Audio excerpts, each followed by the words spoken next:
Welcome back to the Theology of Business podcast with host Darren Shearer.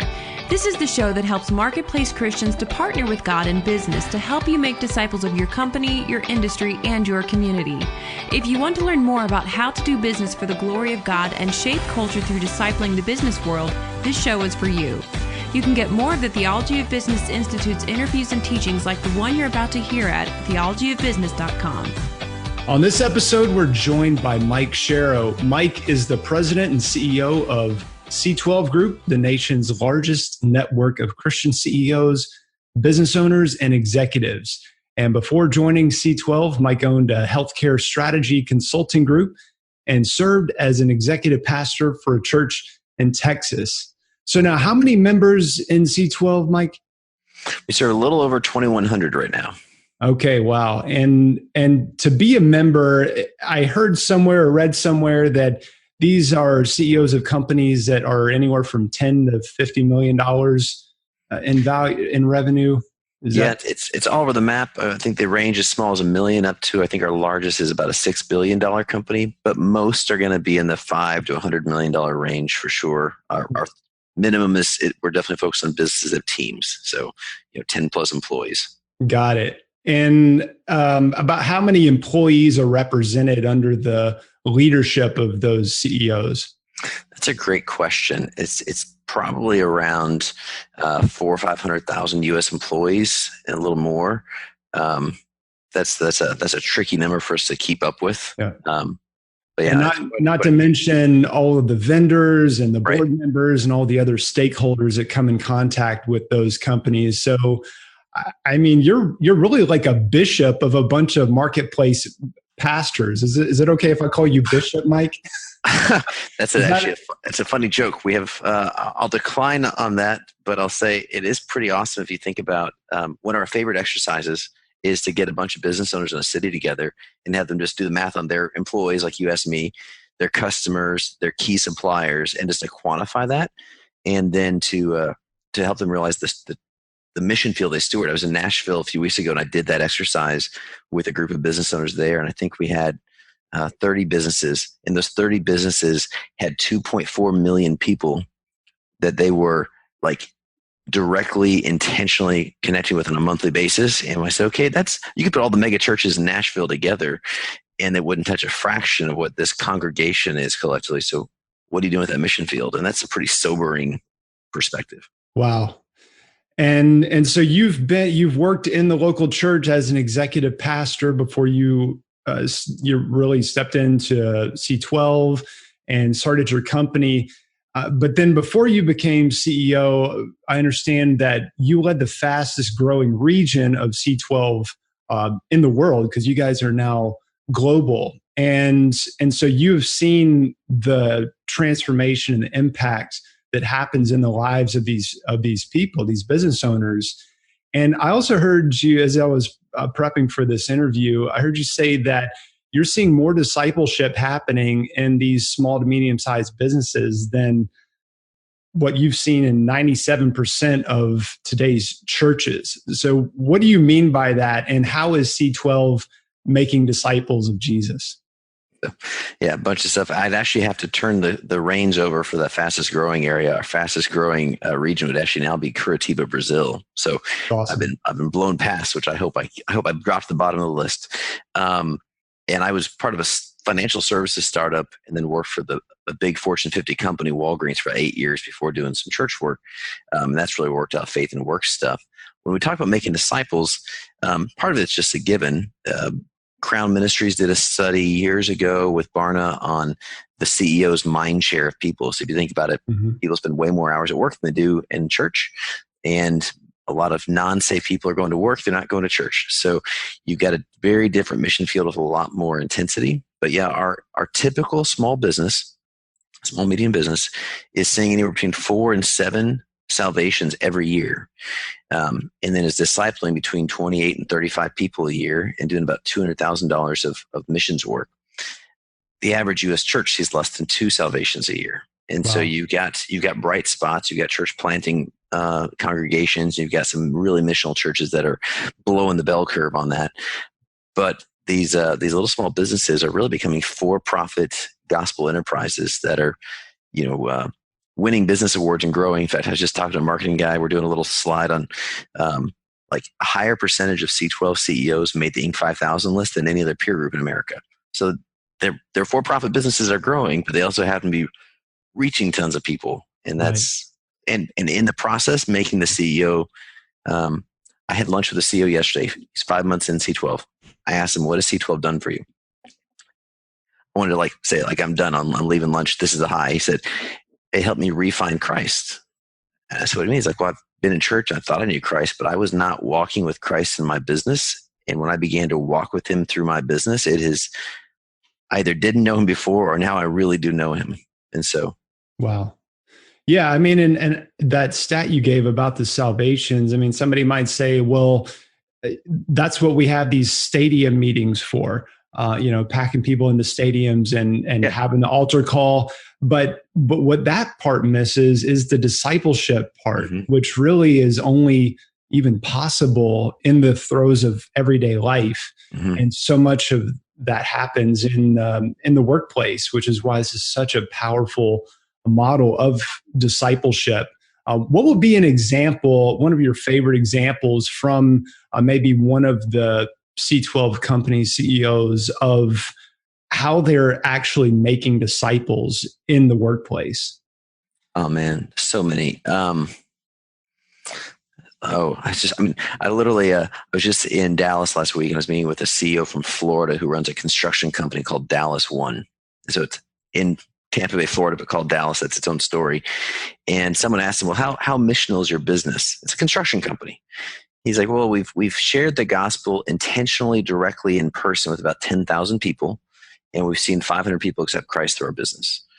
You go, okay, how's that? And he's been so strategic that from the moment an applicant enters the door to interviews for a job, that they're getting to know the story and testimony of the owner and his motivation for doing this business. And then they've got chaplains and Bible studies, and they got programs, and they're caring for people's marriages, and they're doing financial stewardship stuff. And they're just all along the way, as he would say, he had an analyst from India doing a project as a consultant for him. And at the end of the project, the analyst from India said, could I stay and work for you? And he said, why? He said, because you actually love me. I've never felt loved in a workplace, and the things you guys have poured into me here, I've just never experienced anywhere else. Wow. And so we got member companies that are seeing hundreds and thousands of people saved, but like you said, not a rally. These are not hands raised in a big rally. This is relational. And then, hey, let me walk with you. And usually those decisions are happening in a process, and then they get to continue the process. And I was at a warehousing company picnic a few years ago for a big 700 employee warehouse company. And one of the dock workers came up and he said, in 27 years of kind of being in and out of church, I've never been shown what it looks like to follow Jesus like I have here. Wow. Where it's not just a Bible study that they have those. It's every business meeting. How are we doing this in a way that honors God? And what would a biblical principle be for this? And then stopping and going, hey, Darren, I know you don't agree with me on Jesus, but I want to let you know I love you. And that doesn't stop me from wanting the best for you while you're here. And so things like that. Wow. And I know that there are stories like that in every company. I've met a number of C12 members and I've heard similar stories. And it just, if only our churches could it's not an either or by any means, of course, but just locking arms with these business owners in particular. And really, I mean, that's probably where at least 85% of the Christian workforce in the U.S. is spending the majority of their waking hours. And it's more around the world where they don't have, private sectors and such large public sectors, but just the power and the potential. And you guys are really a first fruits, I think, in a lot of ways of, at least with this new generation of what God is doing to reach the culture beyond just the four walls of the church. But you also use this phrase, permission to play, to have this level of influence with employees and in the culture that your members have. Companies need permission to play. And you were kind of describing that as a lot of these awards that the culture looks at to say, okay, I'll give them validation. They're doing good stuff aside from any of the Jesus stuff. Yep. I mean, this is the best place to work. This is on Team 500. Do you have some stats or even just to give us an idea of, for the C12 companies that show how they're performing compared to their peers in various industries? Yeah, so we're a for-profit model. So that was by design. Our founder wanted to make sure that if we weren't delivering the kind of value that was worth someone paying dues for, that they would leave. And we have a money-back guarantee that if your business doesn't make more value than you pay to be a member, then we'll refund you all your dues. So that'll, from the beginning, has created a results matter orientation. And then our membership plaque says Matthew 5:16, let your good works shine before men that they glorify the Father. So we take seriously that if we're doing this well, we should be winning Inc. awards and Best Place to Work awards and all those kind of things. So what we oftentimes see when someone says, well, because we'll share the stat that C12 members over time are typically 3 times as profitable, grow faster, weather recessions better. And they'll go, well, how? Why? I mean, it's not like we know something secret about business that you couldn't learn from Harvard or any other good peer group. Part of it's our process. We've got a process for perpetual accountability and learning that helps create faster learning cycles and creates leader humility, which is intrinsically helpful for any business. But there's also things that when you're connecting with purpose and driving the kind of cultures we create, employee engagement goes way up. Turnover drops down. When someone feels loved and is actually loved, they don't leave and they work harder and your company navigates problems better. And so like in Houston, there's a big logistics company that watched their employee engagement go from 39% to 76%, which is huge in the world of employee engagement. That drives absolute performance advantage over all their competitors. Gets them all the awards you get. And then you get a chance to give a reason for the hope you have. I remember one of my favorite things that this can't be boiled down to a formula is a guy watched his turnover rate drop from 300% to about 100%, and his margins triple due to how he's treating his people. And a peer in his industry called, hey, what's the secret? And he said, man, I don't mean to be cliche, but about 4 years ago, God just broke my heart that I was using people and looking at people, but not seeing people. And I began to really love them. And it's just changed our whole company. And the guy said, well, what was your trick for making them think you loved them? And he said, well, I actually do. Like the gospel made me actually love them. The trick. Wow. And he's like, oh, so it's not a program. It's like, no, you actually, this has to come in here. Yes. But yeah, they outperform and they, it's part of the both and. We believe business as ministry. So God's glorified by a healthy culture. I think it's just as reckless for a Christian to put a fish on the wall and mistreat their employees and have a poorly managed P&L as it is to have a morally clean business and not be talking about Jesus. Like it's a both and proposition. Yeah. I think sometimes when I hear faith in the workplace, the trying to honor God in the way you lead your company, sometimes just kind of gets camped out in the employee care programs aspect of it. Yep. But it's not just the love aspect. Obviously, that is paramount. Right. But also even just the practical nuts and bolts issues. Like I got to be a part of a meeting there in Houston, in Houston with Steve Vano's group, and there were literally decisions and aha moments, light bulbs going off that were $500,000. $500,000. I think I tallied it up somewhere around $600,000 worth of revelation. Yep. Pertaining, I think that particular day there was, like a loss prevention kind of security, employee theft, things like that don't often enter the conversation in the faith and work arena in my experience. But it was just a highly practical teaching combined with the heart matters, and those kinds of motivations. And so why would you say that members come and why do they stay? If you had to really boil it down.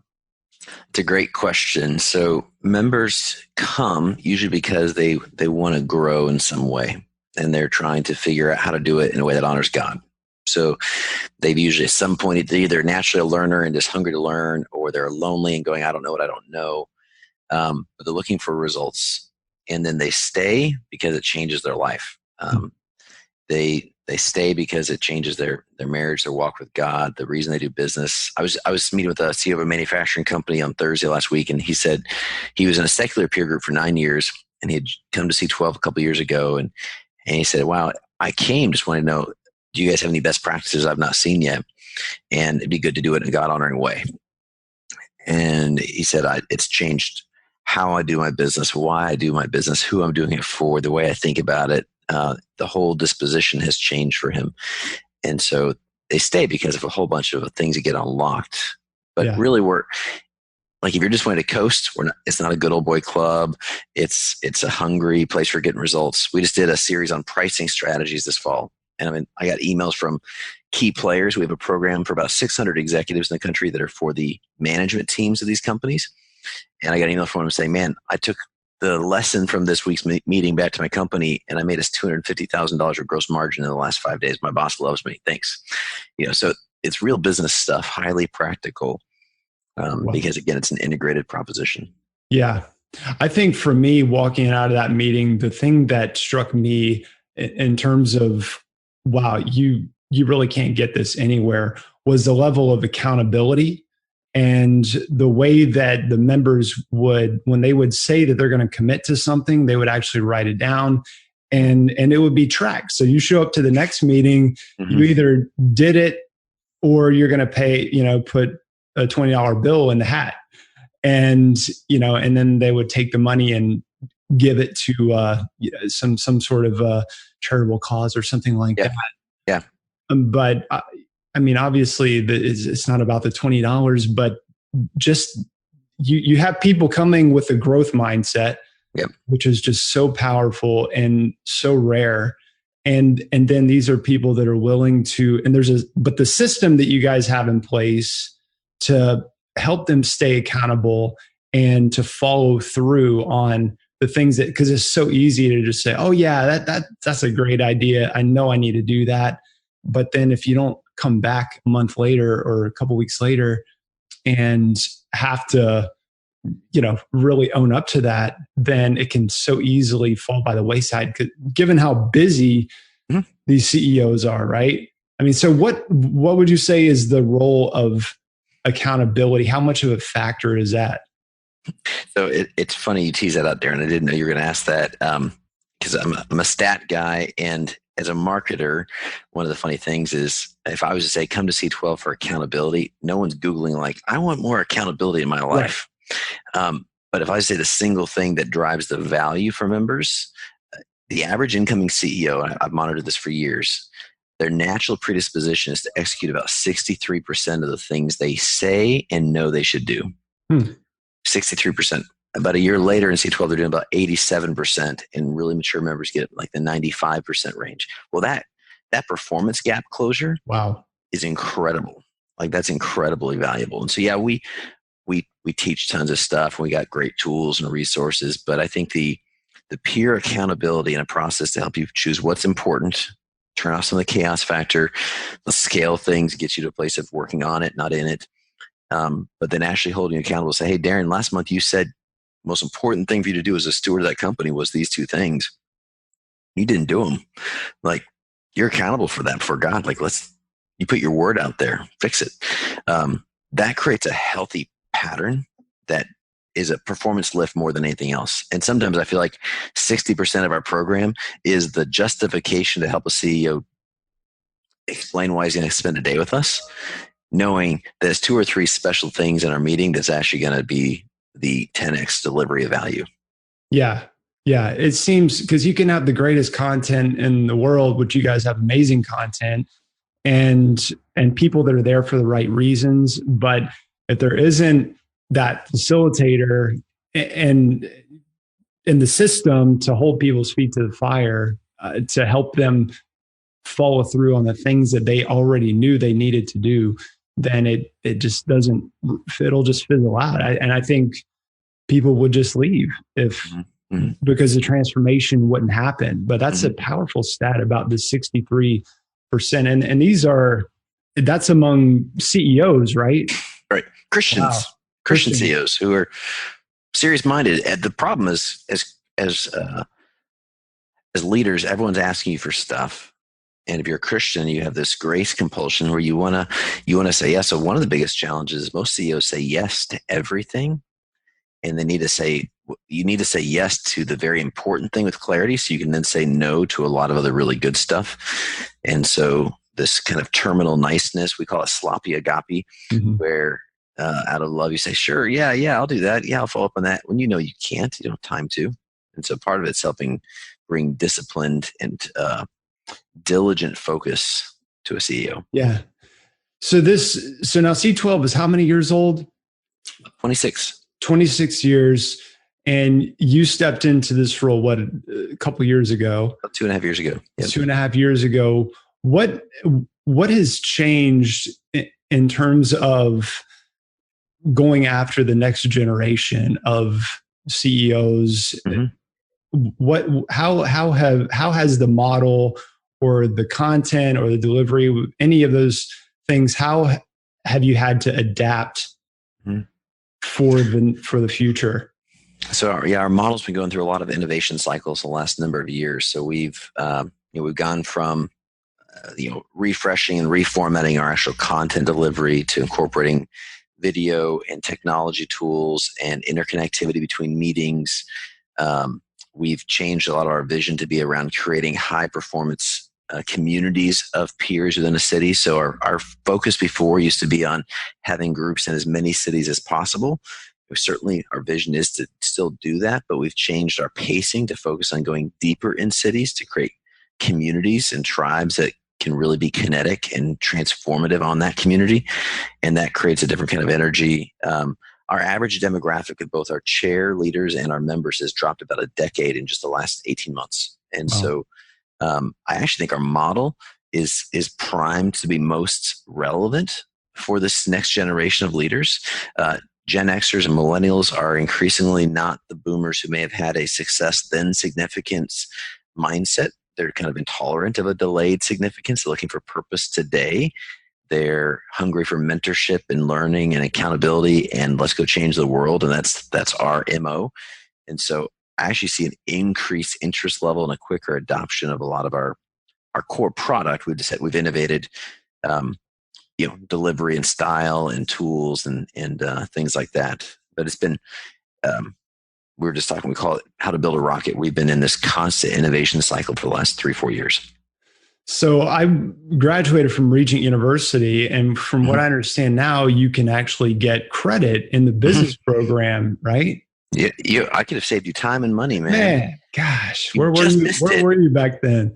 Yeah. But that brings up another point, that the model of these roundtables, I think, in reaching the millennials, I mean, really anybody for that matter, we just kind of done the kind of the guru model, standing in front of the class for so long. Yep. But the next generation, they want to be heard. They want to talk it out. We want to be participating in our learning, not just sort of, regurgitating facts that we heard from the guru. Yep. And so I think that's another aspect of the model that's so powerful. What would be a parting piece of advice, Mike, you would leave with our listeners today? So I believe Jesus he sent his disciples out in groups of 2, church planters out in groups of 2. There's really not a biblical model of doing things alone, and yet most CEOs feel very, very alone. So I would say whether you're in Alaska, where I'm from, or whether you're in a metropolis with group options, get other believers in a group and be wrestling together on best practices and learning. Don't let what you don't know limit what you could know. Find others, and then be careful about who your wise counsel is. So it's so often for people to just go, well, you're a CEO, I'll take counsel from you. But if their definition of success is just money, if they lose their family, lose their, dishonor God, that's bad counsel. So choose your counsel, be in a group of some kind, and step back and go, it's so easy to say stewardship, but if I believe that I belong to Jesus and my business is his, then he's the actual owner, and I should ask how he wants it ran. And that's not enough owners stop and really ask, what does that mean? And that's Alice in Wonderland's kind of rabbit hole. That's a pretty big question that takes years to unravel. Yeah. Well said. C12group.com is the website. Mike, thank you so much for being so generous with your time.